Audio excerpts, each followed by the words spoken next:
یہ آپ کے سامنے جو علاقہ ہے یہ علاقہ وادی لولاب کہلاتا ہے۔ ایک دریا ورنو کی پہاڑیوں سے گزرتا ہے۔ اسی دریا کے کنارے ایک چھوٹی سی بستی دودان ہے جہاں علامہ انور شاہ صاحب 27 شوال 28 اکتوبر 1875 کو پیدا ہوئے۔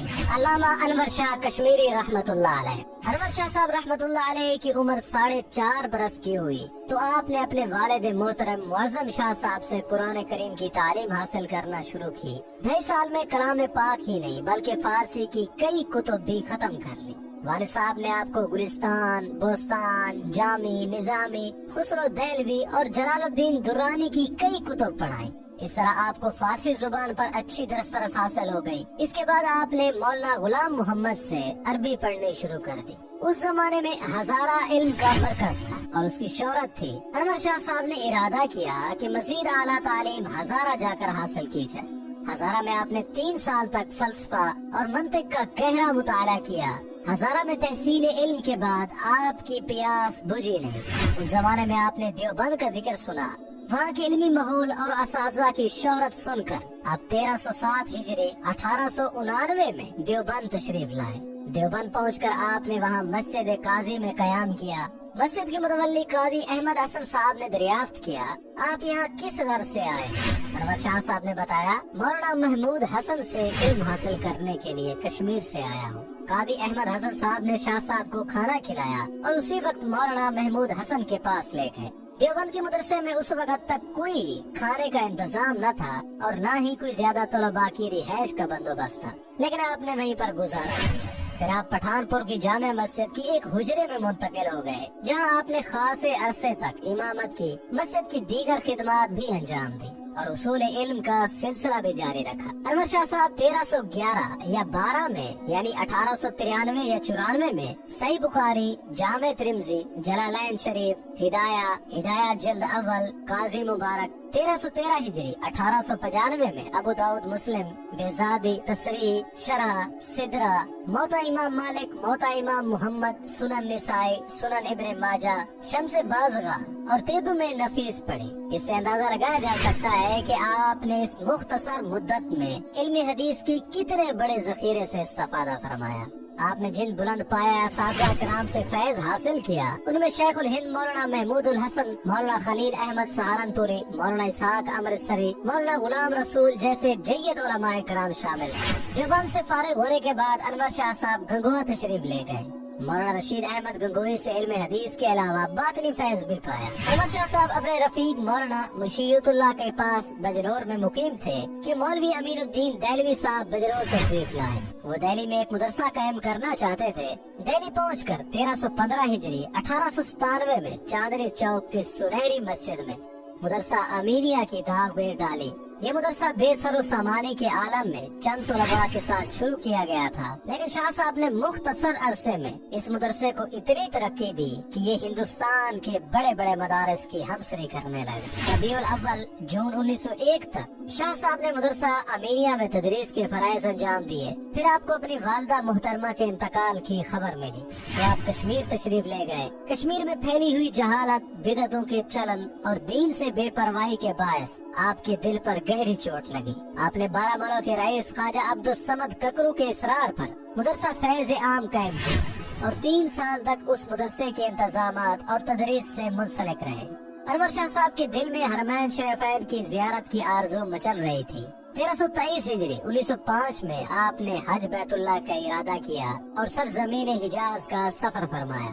حج کے فریضے سے فارغ ہونے کے بعد آپ نے طرابلس، بصرہ، شام اور مصر کا بھی سفر کیا اور وہاں کے بڑے بڑے علماء کرام سے ملاقاتیں کی۔ شیخ حسینی طرابلسی آپ کے علم سے بہت متاثر ہوئے۔ آپ 1908 تک مدرسہ فیض عام سے وابستہ رہے۔ پھر آپ دیوبند تشریف لے گئے۔ دیوبند میں شیخ الہند مولانا محمود حسن نے اپنے لائق شاگرد انور شاہ کو حکم دیا کہ آپ یہیں قیام فرمائیں اور طلباء کو اپنے علم سے فیض پہنچائیں۔ آپ دیوبند ہی میں ٹھہر گئے اور صحیح مسلم، سنن نسائی اور سنن ابن ماجہ کا درس دینے لگے۔ اسی دور میں دیوبند کے علماء کو یہ اندیشہ ہوا کہ مولانا انور شاہ دیوبند سے بھی چلے جائیں گے، چنانچہ آپ کے رفقا نے اب یہ دباؤ ڈالنا شروع کیا کہ آپ شادی فرما لیں۔ اس وقت تک شاہ صاحب اپنی علمی مصروفیات کی وجہ سے خود ہی ازدواجی زندگی سے کنارہ کش رہے تھے۔